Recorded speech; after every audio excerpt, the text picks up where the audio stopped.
Jadyn Violet has been on a journey in the music industry during a time of significant change. Now, as part of a new generation looking to forge their own path, he's embraced opportunities in Web3 from the beginning. What began as producing beats at home evolved into building community online. So finding that sense of belonging was not easy at first. Living in rural New Jersey, the nearest music scene was hours away, and online platforms like Instagram provided an audience, but the connections felt so sort of superficial. And that changed with Web3. Jadyn found a deeply supportive community focused on positivity. Through his daily Twitter spaces called Underground Violet Rave, hundreds now gather to explore music, NFTs, and anything else together. Bringing people together is core to Jadyn. And his new project is testament to that. The 9 digital characters he drew represent different songs. As more listen on platforms like Spotify, it enhances those characters. His new project is more than a typical NFT drop. Raver Realm captures Jadyn's passion and paves new ground for interactive music NFTs. Let's dive in. Let's go. GM and welcome to another Digital Punks episode. We got Jadyn with us today. And Jadyn, before we dive into the topics a little bit further, can you share a little bit about yourself and maybe the most influential moment from your childhood that's propelled you towards music? Man, beautiful question to start off the podcast. I appreciate you guys so much for having me. So for those of you who don't know, my name is Jadyn Violet. I'm a 22-year-old musician. At the end of the day, I've been making music for about 5 years. Dropped out of business school to pursue this full time and have been doing this full time, honestly, for the last 3 years. Childhood memory that kind of sparked my interest into the arts. It's actually very funny because it has nothing to do with the music. Before I even thought about singing or even the idea of making music, I was actually a dancer. And I was dancing for about 7 years of my life, whether it was in school, whether it was at family parties, whether it was actual functions. I was doing a lot of dance, and my first ever inspiration was Michael Jackson. So I have to say a childhood memory is there's this function that a lot of people come together. My family used to go to every year at this hall. And every year when I was a kid, about 5, 6, 7, 8, I went dressed as Michael Jackson with the black top hat and all of the stuff that he had with the glove and everything. And I used to do Billie Jean dance, and everyone used to treat me like I was famous. But then now I'm realizing I was just a cute little kid, which is why they were acting like that. But yeah, I would say that because I think that was my first introduction to really encapsulating myself in an art form. And it's crazy because it doesn't even have anything to do with music. But yeah. How did the connection to Michael Jackson came about? I mean, your father, he's been making music as well, right? Did he get you into Michael Jackson or? I think it's funny because my dad and myself have the same exact passion for music and art. Yeah. I think very, very equal, but the only difference is that he believes that it can only be a hobby, and I believe that I can actually make it into my career, right? But our passion is very, very aligned. And it's funny, I have to thank him so much for actually inspiring a lot of the things that I had early on in my journey. I think Michael Jackson is one of them, man. Like, if it wasn't for him bringing home DVDs of Michael Jackson performing Smooth Criminal and Dirty Diana, all of these songs, I wouldn't be interested in all of this, in my opinion. I was, there's little VHS tapes of me standing on the table dancing to Michael, but that wouldn't be possible if my dad, if my mom weren't actually bringing these things home. And yeah, he's gotten me into a lot. Like, he introduced me to some of the legends like Elton John, Billy Joel, a lot of Bollywood music as well, which I think is very influential. But yeah, man, it's cool. Amazing. So you just talked about leaving business school. Your transition from academics to music was a bold move, definitely. How did you muster the courage to pursue your passion? And yeah, just talk a little bit about that, maybe. I think it's the hardest thing ever. I think it's the reason why most people, if not 90% of the world, lives in regret, right? Because it's the hardest thing to do, right? Like, how do you actually have the courage to do the things that you know you're supposed to do, but you end up not doing it because the biggest thing of fear holds you back? And I think for me, it was very difficult. I felt like subconsciously, I knew that something was off, but in the physical form, I was always pursuing things that my environment told me to pursue. And the perfect example I can use right now is, as you mentioned, business school, right? Like, in high school, I was getting good grades. I was, getting, just A's in clubs and all of this, mainly because I wanted to get into a good business school, right? I applied to all of these, high prestige business schools, and I ended up getting rejected from each and every single one. And it made me really reflect, like, I put so much of my life, so much of my time into this dream, that technically I didn't even want. And it made me really reevaluate a lot of things. Why do I actually want to go into business school? Why do I actually want to do the things that I'm doing? And there was no answer that I could find, right? And it was very interesting because at the end of senior year of high school and the beginning of college, I started to fall back into my passion of art, right? Before it was dancing, but now it became singing and it became actually making the music. I fell in love with that, treated it as magic as such. And I was like, man, this is something that I'm actually passionate about. I think that's when I truly define passion rather than just aspirations because it's what's set in stone for my family, right? Then I completely took a left turn. First semester of college, I got all Fs. Completely made my family go crazy, right? Because coming from an Indian household, that was so foreign to them, right? Based on everything else I was doing in my past history, and my mom honestly thought that like I gave up on life, right? Like, oh, you're not trying in school, you're not trying in, in just you don't have any dreams or goals anymore. But what she failed to realize is that I was just not applying myself to school anymore. I was applying myself somewhere completely different, which is the creativity side of things. Um, so it was a hard thing, man. It was very difficult to have that courage, especially when you see the people closest to you be disappointed in your actions, right? But I'm very empathetic towards them, and honestly, if I was in their shoes, I would act the same way. So I understand, and I also understand that the only thing that will prove to them that I've made the right choice is time, and time will tell all. And that's the only sentence I could say to my family, my uncles, my mom, my dad, when they doubt, because time will tell all, and the only thing I can do is grind in my music, follow my dreams, and actually follow my passion because I think that's what truly leads to happiness, and that's what I think we're all aiming for. And then 20 years down the line, we'll have to reconvene and give a summary if I made the right decision or not. But all I can do right now is execute, right? So yeah.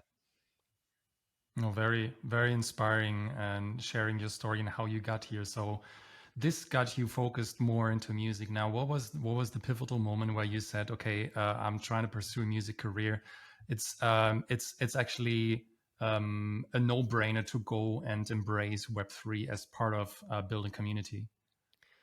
I think to the first part of your question, right? I think it's when I dropped out of business school, right? After the first semester, I was like, okay, mom, like I could get good grades if I wanted to, and I'll prove it to you for the second semester. So second semester came along, and I got all A's because I actually applied myself. Third semester came along, and I completely failed, and I dropped out. So it was like completely left turn out of all of the things that were happening, and I realized I just can't be in class anymore. These are things that I'm doing that I'm wasting my time at. So when I dropped out, I think that was the act of me Mhm. cutting the ties to everything from the past to show that I'm going full out on this and there's no turning back. I think plan Bs hold a lot of people back because they fall into the wormhole and they settle.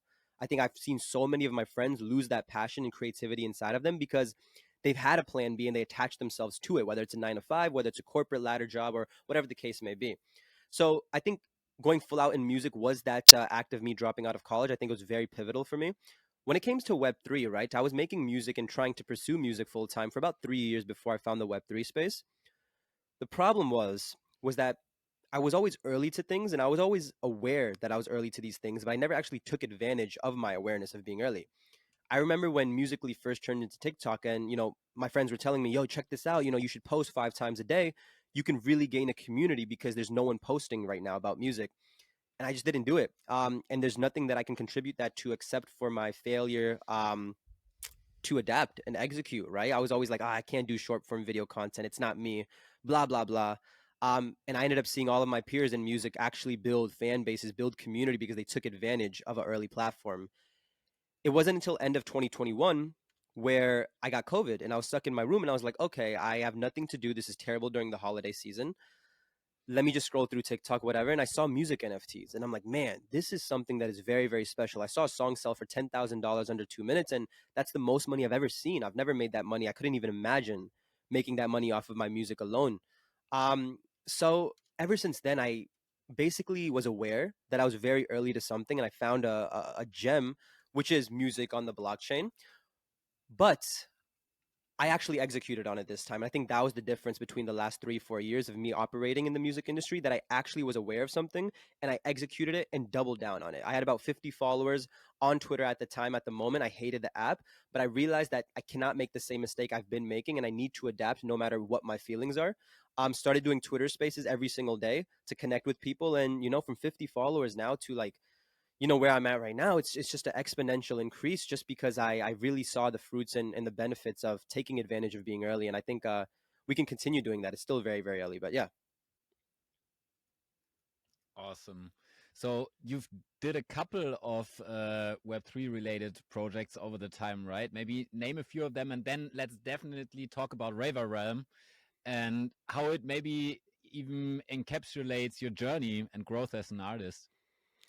I would love to, man. I think for me, the thing that I was very strict on is that I did not want to flood the market with a lot of my NFT drops. I think a lot of musicians make the mistake of diluting themselves by not putting all of their focus onto one project, right? You see people drop a music NFT every single month, but at the end of the day, patronage only goes so far if you don't have enough brand equity to actually back it up. I think the reason people can buy a Beyonce ticket, a Travis Scott ticket, and not expect a return on it is because they've actually built the fan base over the years to accompany that. Mm-hmm. And I think a lot of artists, indie artists in the Web3 space right now are expecting that patronage, but are not receiving it because they haven't built that brand equity outside of the space. So you see that patronage quickly drain out. Which kind of leads into my solution where it's like, okay, build community for a year, 2 years, 3 years, and then put all of your attention into a big project that you actually build with your fan base, with your loyal followers, with your collectors, so that you grow and your collectors grow at the same time rather than you keep on trying to pull from them every single month. So Mm-hmm. I say all that to say I was very strict with not dropping that much. I think my first drop was the Violet token, which was in April of 2022. It was 70 editions, and it was just my first thing that I wanted to put out after building community for 4 months. That I wanted to see if people will actually do this thing, collect music in Web3 because it was so foreign to me. And when it sold out within a day, it blew my mind. I was like, oh my goodness, this is insane. People are actually collecting my music on the blockchain. It blew my mind. And ever since then, I've done very minimal drops. I tested out Sound XYZ one time. I did an open edition one time just to test things out. But other than that, I think I've done maybe 3, 4 drops within the last two and a Mm-hmm. half years that I've been in the space. And I haven't done a drop within the last year, I would say. I think within the last year, I've only done one small drop. And other than that, it was very, very strict in my framework of how I'm operating that I'm not going to do drops because I'm going to build community, focus on providing value. And when it's finally time to have a big project, aka Raver Realm, which is out right now, I'm going to push that fullest for the next not only month, not only 2 months, but next year, next 2 years, and really build these characters, build this project rather than just sell it and then sell something else the next month. So yeah. I mean, you saw the turnout yesterday at the Twitter space, right? I think in total it was like 200, 2,100 people, which is crazy Yeah. to think. But That's that's just proof. crazy. But that just proves like everyone. Like, I was like there like at 2 minutes, 3 minutes afterwards, and there were like already over 100 people, and Crazy. it just shows that everyone is showing up for you because you've built those connections over time. Now you've talked about also in this space about the creative process and that you were not sure if you should dedicate your time to also drawing the art. Can you elaborate a little bit on the creative process behind associating each raver with a song also? Yeah, I can talk a little bit about the ethos behind the project and why I think is very impactful. I think in the NFT space right now, and I don't even like to say NFT space anymore because it's so cringe to the outside audience, right? In this collectible realm that we're in right now, a lot of collectibles that are coming out, right? And I think the most notable ones are PFPs that people are using as profile pictures. The issue with that, the underlying issue with these PFPs is that they're building characters with no base and no foundation. Yes, they have storyline. Yes, they have people attaching to it, building community around it. They have lore and IP, but there's no reason to actually create these characters. I had to look back at the 5 years that I've been making music and why do I love making songs? I fell in love with music because I actually write songs based on the personal experiences of people that I actually go through it in my real life, right? I can go through a breakup with my toxic ex and I can write a song that I truly love and feels close to my heart based on that situation, on that character in my real life. I can go through a dangerous situation with my best friend and I can write a song about that character in my real life. And it really was a light bulb moment for me a couple months ago where I was like, man, music is the biggest thing you can personify. Why haven't I seen this, translation into the collectible space when so many people are attaching themselves to collectibles that have nothing to do with actual true stories? So I was like, you know what? I will build 9 completely brand new songs from scratch and I will actually personify them. I will characterize them to the point where people can relate to these character stories way more than just simple lyrics and production that they hear through a headphone player, whatever the case may be. And that's kind of how the project really began. That's kind of like my artistic vision behind the project. I did the 9 songs. I drew all 1,800 characters myself because I really wanted these characters to embody the music. I think it's such a hard thing to, you know, be for sure. Like, like these characters resemble these songs. I think it's obviously, objective, but, or subjective, I should say. But for me, I just had a feeling that I wanted these characters that I'm drawing to resemble these songs. And when I finally finished it after a year, I'm like, this is beautiful. So without getting into the weeds and roots of how the project works and the realms and the rarities and stuff, like that's the general ethos of why I wanted to characterize my music and why I think it's going to be impactful in the future in the music NFT space. It's amazing to see which what length you go for your fans and to build a community, even drawing all the characters yourself. I mean, this is amazing. On top of the music and the PFP and everything that comes with it, they get art directly from the artist, right? Which is something amazing as well. So um, there's the concept of leveling up the Raver character NFTs, right? Which is pretty innovative in my opinion. Can you share the inspiration behind that? Of course, man. I think a lot of people with music on chain right now, I think what they're struggling with is that people are collecting their music because of patronage, yet no one is actually listening to the music on DSPs, on Spotify and Apple Music. And I think that's a problem, right? I had to kind of take a step back from Web3 and think about what are my long term goals? Where do I want to be 2 years from now, 3 years Mm. from now? I want to sell out a stadium filled with thousands of people. In order to do that, I need to get as many people to listen to my music as possible. And I can't do that just by people collecting my music NFTs and not actually listening to the music. So I was like, okay, how could I incentivize people, or how could I build that bridge between what music fans are already used to, which is listening to music on DSPs, and what people in the Web3 space are used to, which is collecting on chain music? And I think for me, that idea was streaming level rewards. And what that is say, Chris, you own one of the Raver Toxic Queens. That same Toxic Queen is going to be the name of the single that's going to release on Spotify and Apple Music. Now, say you're Raver, the single Toxic Queen goes to 1,000 streams, the first milestone. What happens to your Raver character is it basically evolves like Pokemon from level 0 to 1, evolving the artwork and upgrading the utilities and experiences. So on and so forth, all the way until level 6, which is 1 million streams per all of the 9 songs. And I just think this is very, very revolutionary for the way that people actually interact with music because we're meeting people where they're at. Rather than focusing so hard on shifting consumption of music from Web 2 to Web 3, we're going to the people and saying, a random person on the street, you can continue to listen to the music as you want, but as the streams go up, as the brand equity builds outside of the bubble we're in, the people that actually believe in the project and hold these digital characters are going to be the one that benefits at the end of the day. And I think that's very important. And I think that's the bridge that we're looking for in music on chain of Web 2 and Web 3. So, yeah. And I mean, you're also rewarding for people to rally behind you, right? If they hold one of the characters and one of the songs drops on Spotify, and they have an emotional attachment, that's the bridge from you to them. They will share the song, share it with their friends because they're also interested in seeing the success, not just only the song, but that it funnels back to you. Now, something which is interesting is there's different genres, right? Could you share your thoughts on how the fusion of those different genres in the Raver realm contributes sort of like to the broader music scene? I mean, you've got great things planned there. Yeah, man. I think for me, it was very important for this project to actually have some relatability, right? I think we're missing a lot of excitement and joy in the space right now. And I wanted to bring that back. And I think the way you accomplish that is by really creating a foundation and fundamentals for people to relate to the project they're collecting. And the realms is one of the main ways that I'm doing that. And I'll explain what realms are. And it basically helps to explain what the actual project is. So, Raver Realm, there's 3 realms within Raver Realm. There's the underground realm, the dystopian realm, and the ethereal realm. Each realm basically represents a new genre that I'm trying to create in music that I haven't heard before. The underground realm embodies music that is like techno electronic, but also mixed with Jersey club because I'm from New Jersey. The dystopian realm is UK garage drums and bass mixed with pop fusion vocals, and the ethereal realm is R&B vocals, melodic vocals over spacious trap drums. Completely unique combinations of music that I feel like are very fresh to the ears. Within each realm, there's 3 Raver characters: the common one, the rare one, and the legendary one. and each one has its own story as a character in a song, and that repeats for Realm 1, Realm 2, and Realm 3.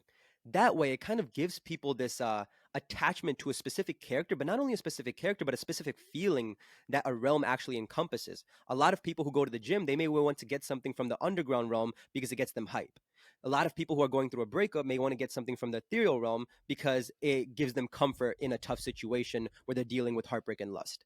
And I think this type of fundamental, or I guess this type of setup really gives music NFTs or on-chain music this idea of collectability that I feel like is lacking so much, right? I feel like the way I define collectability is having some sort of tradability, and most people that are collecting on-chain music just can't trade this music. No one's willing to buy it. And I think once you characterize it, give it these realms, give it these feelings, give it these rarities, people can be like, Chris, man, you have Toxic Queen, I have Comeback Kid. I'm really going through something. I would love the Toxic Queen. Let's trade, you know? And I think that is a very, very exciting. And I think at the end of the day, it's just fun. I think it's just fun for the NFT space. And even right now during the drop party space, and we have another one in like 30 minutes, but people are like, man, I really want a Toxic Queen. Whoever has it, I'll trade you my Rockstar. And I'm just like, oh, this is so cool because people are already attaching themselves to characters so early on now that we're on day 2 of the mint. So yeah, man, I appreciate that question. I love that. So maybe to close this one up, what would you say are the 3 main reasons for people to get into the project, to invest into Raver Realm? And yeah, maybe as a summary, how does this project set, or how, which aspects of the project set it apart from other music NFT projects? I think I'll give 3 right here. I think the first thing, the reason I'm so bullish on musicians, obviously I'm bullish on myself, but the reason I'm so bullish on music projects that are built correctly, that actually have this sense of collectability in the Web3 space, is because musicians are the one group in blockchain that could actually build brand equity outside of the Web3 space, right? A lot of PFP projects, you go to someone random on the street and you show them, your Azuki or, Bored Ape, people are going to not even care. They're not even going to blink an eye. They're like, okay, this is cool. And they're going to keep it pushing. Musicians could do cool things with blockchain technology and on chain music, but also go outside of the space and convince someone to fall in love with their song. And I think that has a lot of potential for sustainability that a lot of people aren't looking at, right? The second thing I would say is that, we look at PFP projects rug all the time, and I think it's very obvious why they rug, right? They easily social engineer communities. They have this idea that they came up with 5 months ago, and once they sell something and they experience a minute amount of FUD, they completely leave because why would they deal with that? For us musicians, it's different because this is our actual life. Whether the blockchain was here, whether Web3 was here, whether NFTs were here, or they completely disappear tomorrow, this is still something that we've sacrificed endless amounts of things for. This is still something that we want to do in the world, not just something that kind of organically came up because we happen to find ourselves in on-chain music or on the on-chain space, right? So I think that combination of 2 reasonings are very, very cool to think about when it comes to why should I purchase Rave Realm or why should I even purchase a music project. And the third thing is, how does it separate it from other music projects, right? And that was my entire explanation of the patronage model, right? Like this, I really believe, whether it takes a month, 2 months, a year, because I feel like I'm going to be a musician until I'm like 70 and I'm crippled and I can't even sing anymore. But even if it takes a year, I'm setting up the actual foundation for it to have some sort of collectability so that when I actually do sell out a stadium and I'm performing Toxic Queen, people actually relate to the character of Toxic Queen, therefore relating to the song, singing it louder, saying that I have this digital character. I think is such a cool feeling. You know what I mean? And I'm just excited for that a year from now rather than, right now. So yeah, that's what I would say. So we're already talking about this closer connection, and you're using the Raver Realm as an instrument to forge a closer connection. Now, in what way, also in the broad sense speaking, in what way do you think music NFTs in the future could foster closer connection between artists and audiences? And there's some really, really interesting examples also being used in the live industry. I think Travis Scott is my favorite artist, so I have to use my guy as an example for this. I think he has the perfect foundation set up to actually release an NFT project. I don't think he ever will because it's not good for his business model, but that's a completely different conversation. However, I think he has the perfect foundation and community to release an NFT project to actually foster these deeper connections. It's funny. He finally released his project Utopia, which I've been waiting for since high school for 4 years, right? He finally released it. And he did a live performance for the first time of the entire project I completely forgot where. It was not Egypt because it got canceled there, but it was somewhere else, right? A huge place. Over 10,000 people showed up. It was absolutely insane. I was at my house, but he had a live stream going on for this performance. However, you had to pay $15 to get access to this live performance, this live stream. And right when I saw that, I was like, man, I've never seen this before. I'm a big fan. I'm obviously going to pay this $15 to get this deeper connection, deeper experience with the artist that I love so much, even if I have to pay $15. Heck, even if it was $50, I would have paid that. But imagine if he actually had a token or a collectible that gives access to all of these things that he's using to build a deeper world with his audience. I think it's so cool, and there's endless amounts of possibilities when it comes to things like that. So yeah. Perfect. Let's maybe dive a little bit deeper into other artists or what other artists are doing, and maybe those that are interested in joining the Web3 space. So, what do you or what would you say? What are some potential challenges for artists trying to transition from the traditional music platforms to blockchain-based platforms, and maybe how might they mitigate those challenges? I think it's extremely difficult right now. I think right now we have a house that's being built that doesn't have running water or a actual refrigerator or a bathroom. So it's hard to get people to Yeah. live in this house when a lot of the amenities aren't even working, right? So I think it takes time. I think we're very early and we have to be patient. But more so, what I'm very interested in is how do we make on-chain culture cool, right? I think I'm in a very interesting position because I'm connected to a lot of people in the Web3 space because of the underground Violet Rave community that I curated. But I'm also, connected with a lot of people in the underground local scenes in Brooklyn and Virginia and Miami. And like, what I'm very interested in is how do we get on a conversation with them, or when we get on a conversation with them, I should say, and I try giving them a music NFT, or I give them a raver. How difficult is that process for them to create a wallet and actually get that raver into their wallet?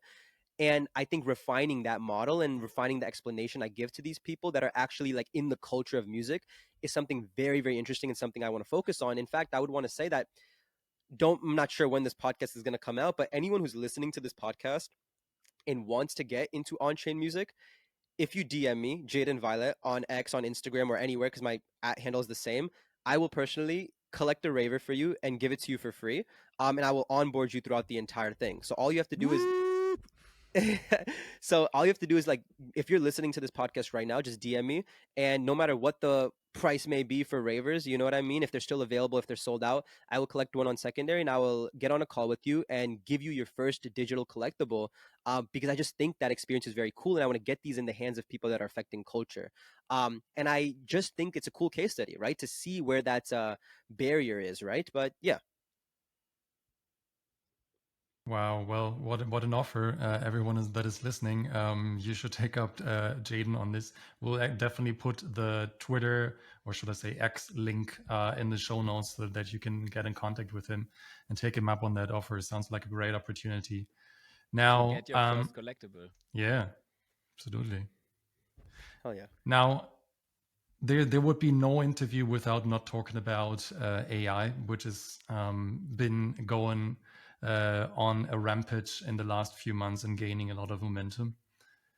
In your opinion, and you've already been experimenting with it, what are the potential benefits and sort of like the drawbacks of incorporating AI in the music industry, especially like particularly in terms of creativity, collaboration, and the overall listening experience? I know that you did a teaser video for one of your tracks with Runway, right? And you created also one. I think there's a lot of opportunity. I will say this right now that I'm definitely not the expert in AI. Chris would be the guy to ask questions to about, but I can use Exactly. my I could use the best judgment and my experience with it to kind of understand the long term use cases of it. Right. I think the first thing, the reason that on-chain and is so useful is because we can actually track things on the digital ledger.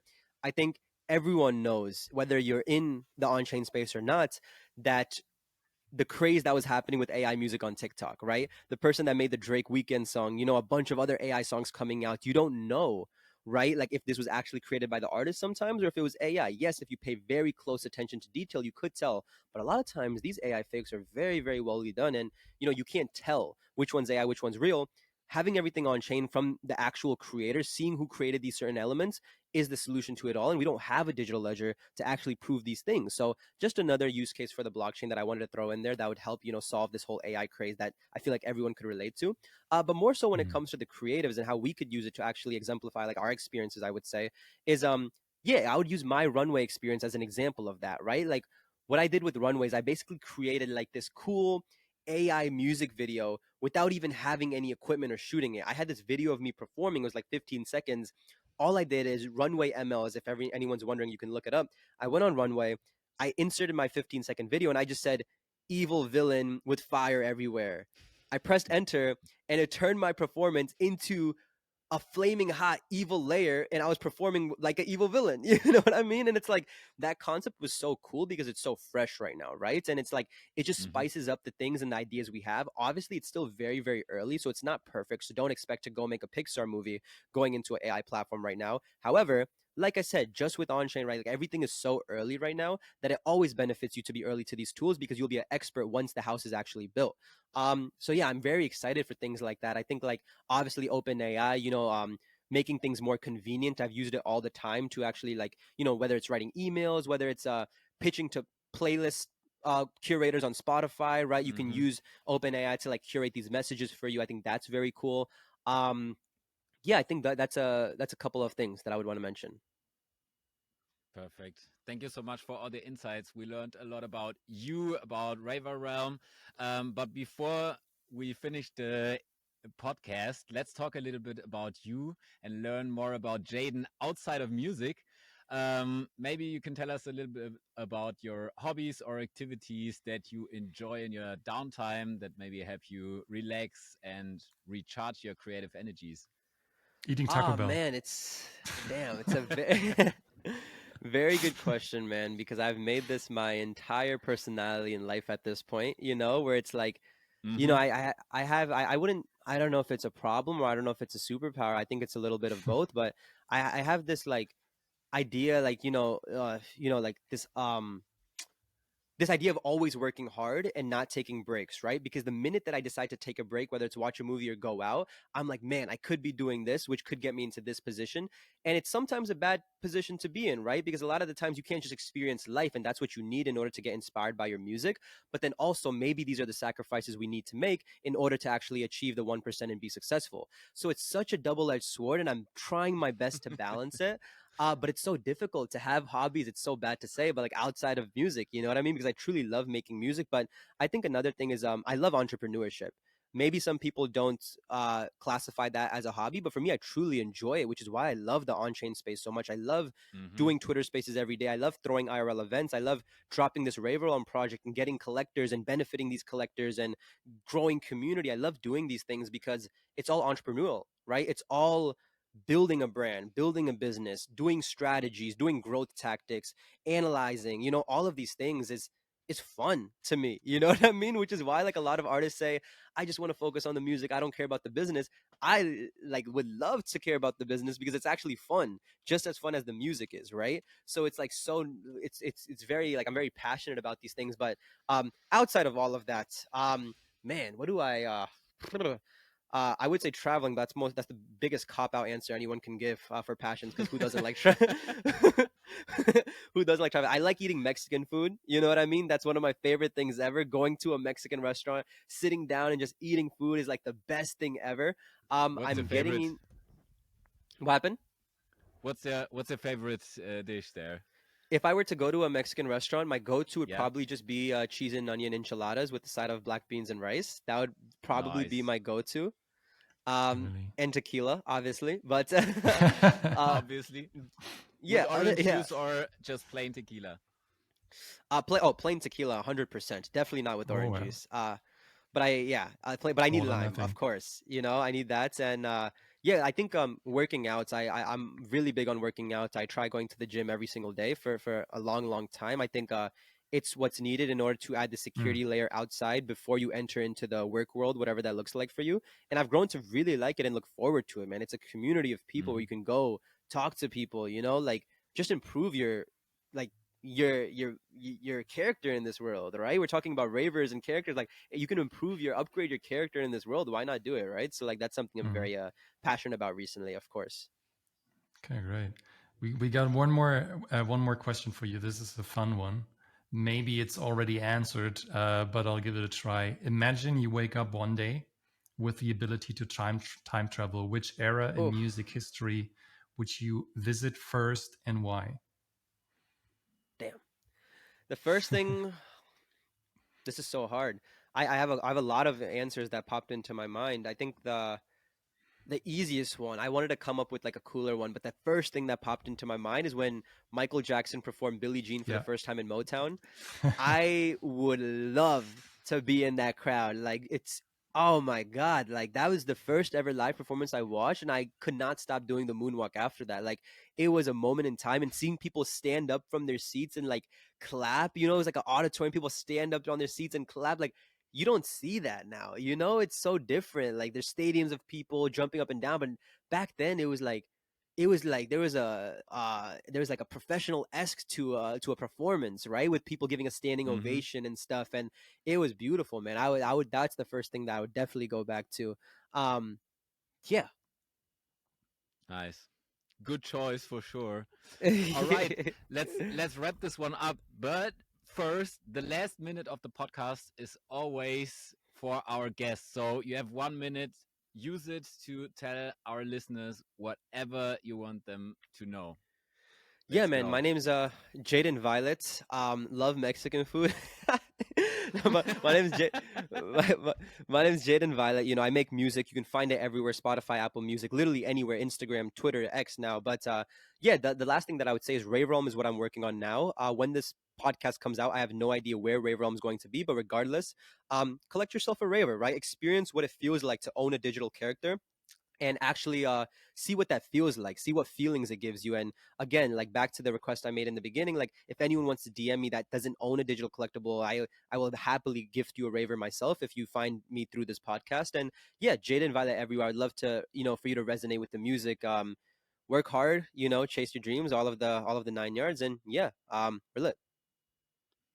Love that. We'll Beautiful. put all links and everything in the show notes as well, so you can find everything Jadyn just talked about there as well. Lit. Absolutely beautiful. Thank you so much for your time dedicating and letting us into your world a little bit, talking about your project, what's important to you in life and in music. And well, listen, we're both in your corner. We want to see you succeed. Go as far. Sky's the limit, right? Always shoot for the moon, for the stars. And I believe you got so many great instruments. You've got so many great people behind you that are also backing you up. We're so excited to see what's coming up for you in the future, and we'll definitely be staying on top of the game to cover whatever is coming up for you in this podcast. So thank you so much, and then I'll see you next time. Bye.